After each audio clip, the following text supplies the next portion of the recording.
पिछले लेक्चर में अपन ने पढ़ा था कि जो हैलोजन डेरिवेटिव्स होते हैं उसके केमिकल प्रॉपर्टी में पहला जो फर्स्ट जो था वो था NSR, nucleophilic substitution reactions. Nucleophilic substitution reactions को अपन एसएन भी बोलते हैं। इसके दो टाइप्स थे, SN1 और SN2। आपको पता है SN1 SN2 का मैकेनिज्म अपन ने पिछले लेक्चर में देख चुके हैं और उससे रिलेटेड अपन रिएक्शंस पढ़ रहे हैं कि सम एक हेडिंग दी थी सम एनएसआर रिएक्शंस, और उसमें अपन ने 5 तक 5 रिएक्शंस अभी तक पढ़ चुके हैं। लास्ट जो था वो था फॉर्मेशन ऑफ नाइट्रोएल्केन। अभी अपन 6 रिएक्शंस के बारे में जिक्र करेंगे जिसका नाम है फॉर्मेशन ऑफ ईथर, यानी अपन अल्किल हैलाइड से ईथर किस तरीके से बनाएंगे। ईथर बताएंगे अपन एक अपन ऑर्गेनिक में चैप्टर का नाम ही ईथर से रिलेटेड एक दिया हुआ, उसमें अपन डिटेल से वहाँ पढ़ते हैं, लेकिन यहाँ पर अपन अल्किल हैलाइड से ईथर फॉर्मेशन किस तरीके से कर सकते हैं। आपके रिएक्टेंट के फॉर्म में लिया गया अल्किल हैलाइड RX लिया गया है, सिल्वर ड्राई सिल्वर ऑक्साइड्स, याद रखिएगा क्या लिया गया है, ड्राई सिल्वर ऑक्साइड। किस तरीके से रिएक्ट करता है कि ये जो R है ये 2R इस ऑक्सीजन के साथ में मिलकर क्या बन जाता है, ROR, यही है ईथर। याद रखिएगा 2R यानी कि 2 अल्काइल ग्रुप और बीच में अगर ऑक्सीजन होता है तो इसको क्या कहा जाता है, ईथर कहा जाता है। और साथ में बाई प्रोडक्ट के रूप में 2 Ag और 2 X निकल के क्या बन जाएगा, सिल्वर हैलाइड। AgX 2 AgX के मॉलिक्यूल बाई प्रोडक्ट के फॉर्म में वहाँ से रिमूव हो जाएंगे। बात समझ में आ गई। मैंने इस R की जगह क्या ले लिया, इथाइल ले लिया, 2 इथाइल ब्रोमाइड के मॉलिक्यूल लिए गए हैं, ठीक है। इसके साथ में मैंने क्या ले लिया है, सिल्वर ऑक्साइड, वही ड्राई सिल्वर ऑक्साइड लिया है। करना कुछ नहीं है, 2R जो है ये 2R यानी कि 2 इथाइल के मॉलिक्यूल जो है इस ऑक्सीजन के साथ में मिलकर क्या बन जाएगा, डाई इथाइल ईथर, ठीक है। CH3 CH2 और 2 मॉलिक्यूल इस तरीके से ऑक्सीजन के अराउंड आ जाते हैं, इसको कहा जाता है डाई इथाइल ईथर, इसका नाम है। और साथ में बाई प्रोडक्ट के रूप में क्या निकलेगा, 2 Ag और 2 Br जो है वो AgBr के फॉर्म में रिमूव हो जाएंगे। बात समझ में आ गई यहाँ तक। एक बीच में एक पॉइंट आ रहा है इसमें, ether is also obtain when sodium alkoxide react with alkyl halide, it is called Williamson's synthesize. याद रखिएगा कह रहा है कि आपका अगर आपको ईथर आपको फॉर्मेशन करना है तो आप एक और तरीके से भी फॉर्मेशन आप करवा सकते हैं। इसका नाम क्या होगा, विलियमसन सिंथेसाइज कहा जाता है। इसमें क्या करते हैं, इथाइल क्लोराइड, जैसे यहाँ पर CH यही RX लिया जाता है एक तरह से, एक मॉलिक्यूल है सिंगल मॉलिक्यूल, उसकी रिएक्शन करवाई जाती है सोडियम इथॉक्साइड के साथ में। याद रखा C2H5OH अगर होता है यानी कि जगह H होता, इसका नाम होगा इथेनॉल, है ना। H को मैंने रिमूव करके क्या लगाया, उसकी जगह Na, तो इसका नाम क्या हो जाएगा, सोडियम इथॉक्साइड। क्या हो जाएगा, सोडियम इथॉक्साइड, ठीक है। अब क्या करना है आपको, सेम उसी तरीके से ये जो पूरा मॉलिक्यूल है C2H5O ये इस C2H5 के साथ में बाइंड हो जाता है और ये Na और Cl क्या हो जाएंगे, रिमूव। तो आपका डाई इथाइल ईथर ऊपर वाले की तरह सेम प्रोडक्ट आपको फॉर्मेशन बाय फॉर्म प्रोडक्ट के फॉर्म में आपको मिल जाएगा, ठीक है। बात समझ में आ गई। 6 रिएक्शन अपन ने पढ़ चुके हैं, कौन सी, ईथर, फॉर्मेशन ऑफ ईथर किस तरीके से करवाते हैं। 7th जो रिएक्शन दी गई है वो है फॉर्मेशन ऑफ थायो ईथर। थायो ईथर का मतलब होता है S होता है, बस वहाँ जो आपको पढ़ रहे थे यहाँ पर आपको जो S, यहाँ ईथर में ऑक्सीजन होता है और यहाँ पर सल्फर होता है, बस उसी को थायो ईथर कहा जाता है। सेम उसी तरीके से 2 मॉलिक्यूल इथाइल क्लोराइड के लिए गए, सोडियम सल्फाइड के साथ में रिएक्शन करवाई गई है, तो कुछ नहीं होना है, ये आपका जो 2 C2H5 है इस S के साथ में मिलकर क्या बन जाएगा, C2H5 तो अराउंड हो जाएंगे डाई इथाइल थायो ईथर, और ये जो Na है ये 2 Na 2 Cl के साथ में मिलकर क्या बन जाएंगे, 2 NaCl। बात समझ में आ गई। मैं इस सोडियम सल्फाइड की जगह मैं सोडियम मरकेप्टाइड भी ले सकता हूँ, या जगह NaSr, ये R यानी यहाँ पर इथाइल की जगह कुछ भी हो सकता है, R एल्किल कुछ भी ग्रुप आ सकता है, उसी को कहा जाता है सोडियम मरकेप्टाइड। इसकी रिएक्शन करवाई जाएगी इथाइल क्लोराइड के साथ में, क्लोरोइथेन भी बोलते हैं ना UPSC में इसको। तो बस कुछ नहीं होना, NaCl क्या होगा, रिमूव हो जाएगा, और जो आपका C2H5 है इस S के साथ में बाइंड हो जाएगा, C2H5 के साथ में बन जाएगा C2H5S C2, ये भी कौन होगा, डाई इथाइल थायो ईथर, ठीक है। बात समझ में आ गई। 8th रिएक्शन जो है वो है फॉर्मेशन, ये सारी की सारी रिएक्शंस कौन सी चल रही है, NSR। याद रखिएगा सब क्या हो रहा है, न्यूक्लियोफाइल सब्स्टिट्यूट हो रहा है वहाँ से। फॉर्मेशन ऑफ एल्केन थायोल किस तरीके से होता है, ये आपका अल्किल हैलाइड लिया गया है, सोडियम हाइड्रोजन सल्फाइड के साथ में रिएक्शन चल रही है, तो आपका क्या बन जाएगा, R और ये जो X है ये Na के साथ में मिलकर क्या बन जाएगा, NX बार, और बाकी SH पूरा इस R के साथ में, तो ये बन जाएगा एल्केन थायोल।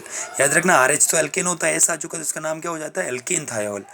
बस R की जगह मैंने C2H5 ले लिया, X की जगह Cl, बाकी वो की वो चीज़ है, तो बन क्या जाएगा C2H5SH, यानी C2H5SH और यानी Cl बाहर हो जाएंगे। ठीक है, यहाँ तक समझ में आ गई बात। 8th रिएक्शन अपन बात कर चुके हैं। 9th जो है वो है फॉर्मेशन ऑफ एस्टर, यानी अपन 9th रिएक्शंस के बारे में पढ़ेंगे, या अपने एस्टर किस तरीके से बनाओगे।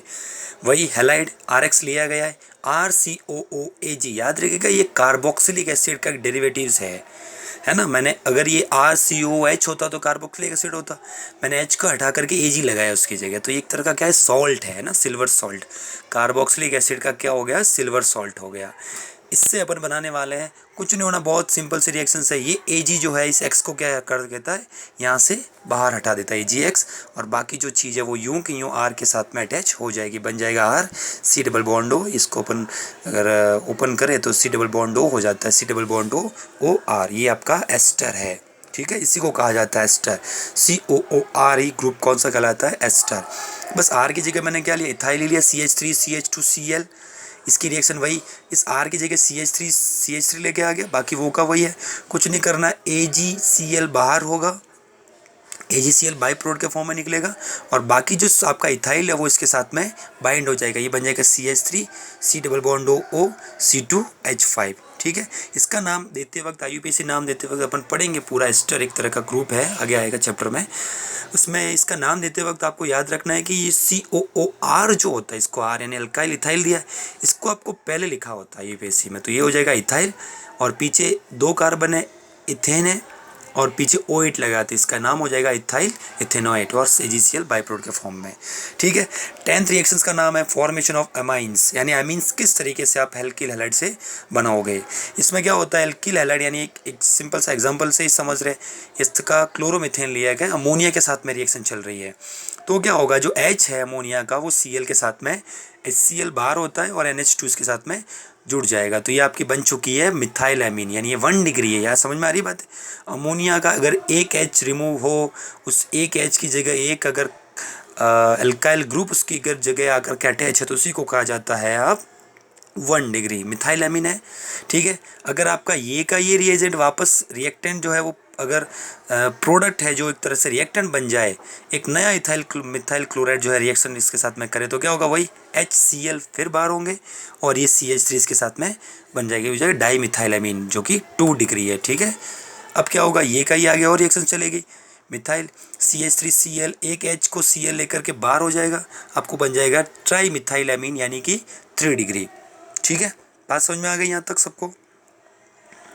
अब क्या होता है कि अगर आपका ये जो हैलाइड ले रहे हैं अपन, ये वाला अगर हैलाइड ज़्यादा ही अगर एक्सेस में है, तो फिर ये वाला जो प्रोडक्ट है इसके साथ में, इस तरह का ये जो प्रोडक्ट है इसके साथ में और रिएक्शंस आगे चलती है, और इसमें कुछ चीज़ें रिमूव नहीं होगी। ये आपका CH3Cl पूरी तरीके की N के ऊपर लोन पेयर होता है, पता है आपको, नाइट्रोजन की 5 वैलेंसी, आउटर मोस्ट में 5 इलेक्ट्रॉन्स होते हैं, इसके साथ में इलेक्ट्रॉन होने की वजह से पूरा इसके ऊपर अटैक चलता है, और ये बन जाएगा 1 2 3 और ये 4। ठीक है, तो 4 मिथाइल हो जाएंगे, और ये N के ऊपर क्योंकि इसके पॉजिटिव चार्ज इलेक्ट्रॉन शेयर हो चुके हैं, तो ये पॉजिटिव N प्लस और Cl माइनस, इसको कहा जाता है tetra methyl ammonium chloride ion, है ना। अमोनियम N के ऊपर नाइट्रोजन प्लस पॉजिटिव को अमोनियम कहा जाता है, और इसको टेट्रा सॉल्ट है। बात समझ में आ गई। 10 रिएक्शंस अपन बात कर चुके हैं। अभी अपन पढ़ेंगे 11th रिएक्शंस, जो कि बहुत इंपॉर्टेंट है, याद रखिएगा, फ्रीडल क्राफ्ट रिएक्शंस, मैंने पता है आपको स्टार किया है, बहुत ज़्यादा इंपॉर्टेंट है, इसको ध्यान से समझिएगा, बहुत बार ये पूछी गई है, 11th में भी दी गई है, खास चीज़ ये है इसमें।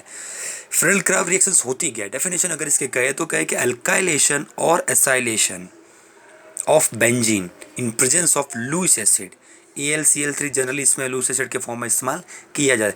लुइस एसिड बोलो या इसको प्रोटिक एसिड भी कह सकते थे, लेकिन मैंने फिलहाल इसको लुइस एसिड से यहाँ से समझा, क्योंकि आपके कोर्स में ज़्यादातर जो फ्रीडल क्राफ्ट दिए गए वो सारे AlCl3 के साथ में रिएक्शंस चल रही है। ठीक है, बहुत सिंपल सी रिएक्शंस में होता क्या है, बेंजीन के ऊपर अल्काइल ग्रुप या एसाइल ग्रुप जो होता है वो क्या हो जाता है, जुड़ जाता है। ठीक है, बेंजीन लिया है, ये आपका क्लोरोमीथेन है, एनहाइड्रस AlCl3, बस इस तरह का अगर कहीं पर भी दिख जाए तो आपको कुछ नहीं करना है, वो वाली रिएक्शंस कौन सी होगी, फ्रेडल-क्राफ्ट ही होगी। तो इसमें होता क्या है कि इसमें मैकेनिज्म आगे देखेंगे अपन थोड़ी देर में अभी, लेकिन पहले कुछ रिएक्शंस में बारे में समझ रहे कि किस तरीके से ये होती है। आपको इसमें पता ही है, आपको बेंजीन का फॉर्मूला C6H6 होता है, एक कार्बन, दूसरा, तीसरा, चौथा, पांचवा और छठा 6 कार्बन है, और पता है 6 ही हाइड्रोजन भी होते हैं इन जगह जो दिख नहीं रहे इस समय। इसमें क्या होता है कि जो एक H है, कहीं से भी हटा सकते हैं आप, यहाँ से एक H जो है ये Cl, उस H को लेकर के क्या हो जाता है, Cl बाहर हो जाता है, और जो CH3 है उस H जहाँ से रिमूव उस जगह CH3 जुड़ जाता है।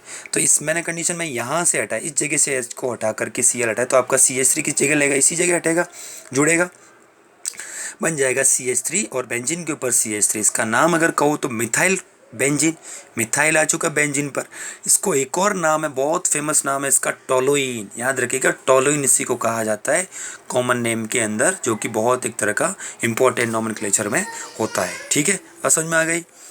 एक तरह का मैंने क्या लिया, मिथाइल क्लोराइड ले लिया, कुछ नहीं करना है, ClH यहाँ आप कहीं से भी हटा सकते हो, लेकिन आपको यहाँ इसमें इस जगह पर आपको अच्छा लगता है, इस वजह से आप यहाँ से, ठीक है, एक H यहाँ का, Cl यहाँ का, Cl बाहर, और ये इसके ऊपर जुड़ जाएगा, बन जाएगा CH3CH2 इथाइल बेंजीन, और HCl बाहर, एनहाइड्रस AlCl3 ले लिया।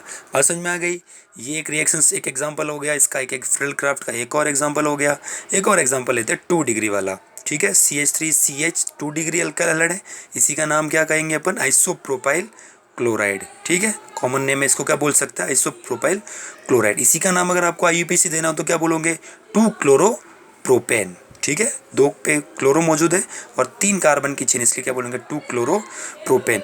ये H यहाँ का, Cl यहाँ का क्या आ जाएगा, Cl बार, और ये पूरा का पूरा ग्रुप जो इसके ऊपर जुड़ जाएगा, इसका नाम आइसोप्रोपिल बेंजीन। ठीक है, पूरा आइसोप्रोपिल ग्रुप जुड़ चुका है बेंजीन के ऊपर, इसलिए इसका नाम क्या कहलाएगा, आइसोप्रोपिल बेंजीन। बात समझ में आ गई।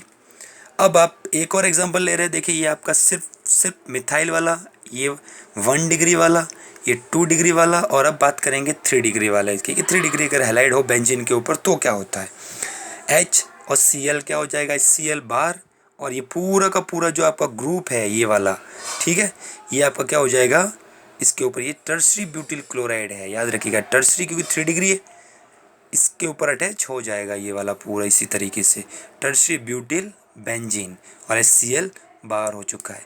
ठीक है, फ्रेडल-क्राफ्ट रिएक्शंस में क्या होता है, बेंजीन के ऊपर इस समय देखिए आप ध्यान से देखोगे तो सबके ऊपर एल्किल ग्रुप जुड़ रहा है। ठीक है, इसके ऊपर जुड़ चुका है, इसके ऊपर, इसी के ऊपर, और इसके ऊपर एसिल ग्रुप भी होता है, जो अपन कभी बाद में देखेंगे, अभी इसमें एग्जाम्पल में नहीं आया था एसिल ग्रुप वाला, जो कि अब इसका मैकेनिज्म देखना बहुत इंपॉर्टेंट है मैकेनिज्म, क्योंकि मैकेनिज्म आपको पता होना चाहिए कि आखिर ये किस तरीके से रिएक्शन चलती है। तो अपन ने क्या किया, रिएक्टेंट लिया, रिएजेंट लिया, और सीधा प्रोडक्ट बन रहा है, लेकिन होता कैसे वो देख रहे हैं।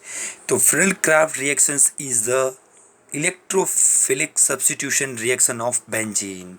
ठीक है, आपको पता है इलेक्ट्रोफाइल यानी कि पॉजिटिव चार्ज वाला, बेंजीन के ऊपर इलेक्ट्रोफाइल का सब्स्टिट्यूशन होता है, यानी आप इसमें आपको पता चल रही होगी बातें, आप सब में क्या कर रहे हो, बेंजीन का H हटा करके उसकी जगह कोई और पॉजिटिव चार्ज, क्योंकि आप एक बात समझिए, देखो जैसे मैं इसी को ले लूँ, CH3CH2Cl है, इसमें आप देखोगे तो Cl पर नेगेटिव है, इस पर पॉजिटिव है, जब ये ब्रेक होगा तो Cl नेगेटिव, ये पॉजिटिव, तो ये वाला पॉजिटिव है, और हाइड्रोजन जब हटा रहे हैं वो भी पॉजिटिव है। तो पॉजिटिव चार्ज वाले कोई पॉजिटिव वाला क्या कर रहा है, सब्स्टिट्यूट कर रहा है, यानी इलेक्ट्रोफाइल को इलेक्ट्रोफाइल क्या कर रहा है, सब्स्टिट्यूट। इसीलिए कौन सी रिएक्शंस होती है, electrophilic substitution reactions of benzene. ठीक है, होती कैसे है पूरी, ये अपन आगे भी देख रहे हैं। चलिए मैकेनिज्म देखते हैं किस तरीके से होती है। अपन ने क्या लिया, एक बेंजीन लिया, अभी देखो मतलब 4 रिएक्शंस अपन ने देखी थी, उस 4 में से चौथी ये वाली थी, इसी को लेकर के समझेंगे कि आखिर ये प्रोसीजर होता कैसे पूरा। ये बेंजीन, ये टर्शरी ब्यूटिल क्लोराइड है, ठीक है, 3 डिग्री पे आपका Cl मौजूद है, इसमें आपको प्रोडक्ट अभी बताया था क्या बना था, ये पूरा अटैच हो चुका था ग्रुप, ये वाला पूरा इसके ऊपर, और ये Cl क्या हो चुका था, बाई प्रोडक्ट के फॉर्म में बाहर हुआ। होता कैसे देखिए, रिएक्शंस में मैकेनिज्म होती कहते हैं पूरी। रिएक्शंस का नाम क्या है, अभी आपको बता चुके हैं अपन, रिएक्शंस का नाम है इलेक्ट्रोफिलिक सब्स्टिट्यूशन रिएक्शन, यानी आपको सब्स्टिट्यूट होता है इलेक्ट्रोफाइल बेंजीन से, और इलेक्ट्रोफाइल ही उसकी जगह अटैच हो, हाइड्रोजन निकलता, सीधी सी बात है, और जो आपका है जो एल्किल ग्रुप है वो उसके ऊपर अटैच होता है। ये अपन ने सबसे पहले रिएक्शंस की शुरुआत होती है कि जो आपका हैलाइड है उसके साथ में ये आपका अपन ने कहा था कि एल्यूमिनियम क्लोराइड है ना, लुईस एसिड के साथ में रिएक्शंस को ही अपन क्या बोलते हैं, लू फ्रेलक्राफ्ट कहते हैं। तो आखिर में इसका यूज़ क्या है, क्योंकि अपन ने डायरेक्ट रिएक्शन लिखते हैं रिएक्टेंट टू प्रोडक्ट, उसमें आपका इसका यूज़ पता नहीं चलता है, लेकिन इस समय आपको पता चलेगा कि आखिर ये किस जगह पर किस फॉर्म में यूज़ होता है। देखिए सबसे पहले ये मैंने टर्शरी ब्यूटिल क्लोराइड लिया है, एनहाइड्रस AlCl3 के साथ में रिएक्शंस है। तो ये क्या करता है कि यहाँ से बॉन्ड ब्रेक होता है, और ब्रेक होते ही ये वाला कौन सा होगा, हेट्रोलाइटिक क्लेवेज, याद है आपको, हेट्रोलाइटिक क्लेवेज होगा तो ये Cl नेगेटिव जो होगा ये ले लेगा, ये बन जाएगा Al, क्योंकि इसके ऊपर देखिए Cl माइनस जब इसके ऊपर जुड़ेगा तो बनेगा AlCl4 माइनस, इस पर कुछ था नहीं और Cl माइनस आ गया तो ये पूरा इसके ऊपर, और इस पर क्या आ जाएगा पॉजिटिव, तो ये बन जाएगा CH3, इसके ऊपर पूरे ग्रुप पर क्या आएगा पॉजिटिव। ठीक है, यहाँ तक क्लियर है। फर्स्ट स्टेप में क्या यूज़ होता है, सिर्फ आपका ये बॉन्ड ब्रेक होगा, Cl को इसने एक तरह से एल्यूमिनियम क्लोराइड है ना, करियर की तरह काम करता है, क्लोराइड के करियर की तरह, ये बाद में वापस लास्ट स्टेप में Cl को वापस छोड़ेगा। ठीक है, आपका कार्बोकैटायन बन चुका है। अब क्या करेगा, ये वाला जो आपका है ये जाएगा बेंजीन के ऊपर। ठीक है, बेंजीन के ऊपर अटैक करेगा, और बेंजीन के ऊपर आप कहीं से भी बॉन्ड, ये जो आपके 3 जो डबल बॉन्ड आपको दिख रहे हैं, ये डबल बॉन्ड क्या करेंगे, खुलना शुरू होंगे, और खुलने के बाद में आप जैसे समझ लीजिए कि मैंने क्या किया कि ये इलेक्ट्रॉन को ये जो इलेक्ट्रॉन है इधर मैंने इधर ट्रांसफ़र कर दिया, तो इधर आएगा नेगेटिव, इधर आएगा पॉजिटिव, क्योंकि यहाँ से इलेक्ट्रॉन गए तो इस पर पॉजिटिव, इस पर नेगेटिव। इस पर जो एक चीज़ समझिए, हर जगह पर हाइड्रोजन है। ठीक है, जो दिख नहीं रहे वो इसका मतलब ही नहीं, सब जगह पर है। इस पर जाएगा नेगेटिव, इस पर जाएगा पॉजिटिव, नेगेटिव जिस पर जाएगा उस जगह पर कौन अटैक करेगा, ये पूरा ग्रुप आ जाएगा। तो देखिए आप इस जगह पर, यहाँ तो हो गया पॉजिटिव, ये इन 2 डबल बॉन्ड को आपने कोई छेड़छाड़ की नहीं है, जैसे है वैसी की वैसी पोजीशन में है ये। यहाँ आपको देखिए ऊपर क्या हो चुका है कि ये वाला पूरा ग्रुप इस कार्बन पे ऊपर अटैच हो चुका, क्योंकि यहाँ पर नेगेटिव आया था। तो इसके ऊपर मैंने एक जगह ये और H है जो आपका नहीं दिख रहा था, वो आपको दिखाना पड़ेगा इस समय H। ठीक है, तो आपका ये वाला पूरा, इसको देखिए 1 2 3 मिथाइल और ये कार्बन, और इस पर पॉजिटिव चार्ज इस समय इसलिए नहीं है क्योंकि इस पर नेगेटिव जो था वो सेटिस्फाइड हो चुका है। ठीक है, बात समझ में आ गई। अब ये जाता है रेजोनेंस में। ये रेजोनेंस में क्या होगा, ये पॉजिटिव चार्ज है, ये इलेक्ट्रॉन इसकी जगह ट्रांसफ़र होंगे, तो बॉन्ड यहाँ आएगा और पॉजिटिव चार्ज यहाँ आ जाएगा। देखिए आपका जो डबल बॉन्ड है वो यहाँ जा चुका है, और पॉजिटिव जो था वो अब इस कार्बन पर इलेक्ट्रॉन की डेफिशिएंसी हो चुकी है। ठीक है, इस कार्बन पर अब बाकी कोई छेड़छाड़ नहीं है, डबल बॉन्ड बस ट्रांसफ़र हो रहे हैं। अब नेक्स्ट क्या होगा, इसके बाद में मैंने यहाँ से आगे इस जगह दिखाया है। ठीक है, तो अब क्या होगा, यह इलेक्ट्रॉन इधर आएंगे तो डबल बॉन्ड यहाँ दिखेगा और पॉजिटिव यहाँ, देखिए यह हो गया, यहाँ पर डबल बॉन्ड आ चुका है, पॉजिटिव यहाँ पर। ठीक है, क्लियर है। अब क्या होगा नेक्स्ट स्टेप में कि ये वाला जो आपका H है, ये H इलेक्ट्रॉन, देखिए एक ये कार्बन है, एक कार्बन का इलेक्ट्रॉन है, एक हाइड्रोजन का इलेक्ट्रॉन है, कोवेलेंट बॉन्ड है। हाइड्रोजन H+ के फॉर्म में यहाँ से हटता तो हाइड्रोजन के इलेक्ट्रॉन भी यहीं पर रहेंगे। जैसे ये यहाँ से हटता तो ये H+ निकलता और ये इलेक्ट्रॉन यहाँ पर क्या बना देता है, बॉन्ड। ठीक है, और ये H जो होगा H+, ये इस Cl को भी कहा था AlCl4 माइनस वापस इस Cl को छोड़ेगा, ये H+ इस Cl को लेकर के क्या बन जाएगा, AlCl3। ठीक है, ये AlCl3 तो हो चुका है बाहर, ये Cl इस H के साथ में क्या हो जाएगा, Cl बाहर, और ये डबल बॉन्ड यहाँ, और बाकी ग्रुप आपने पूरा ओपन करके दिखा दिया। समझ गए चीज़ों को, टर्शरी ब्यूटिल बेंजीन नाम होता है इसका। इस तरीके से अपन ने NSR की जो 11 रिएक्शंस थी वो आकर के यहाँ पर कंप्लीट कर दी। आपको पता होगा NSR जो थी वो फर्स्ट सेकंड जो था वो केमिकल प्रॉपर्टी का वो है एलिमिनेशन रिएक्शंस। इसका अपन जिक्र नेक्स्ट लेक्चर में करेंगे। Thank you.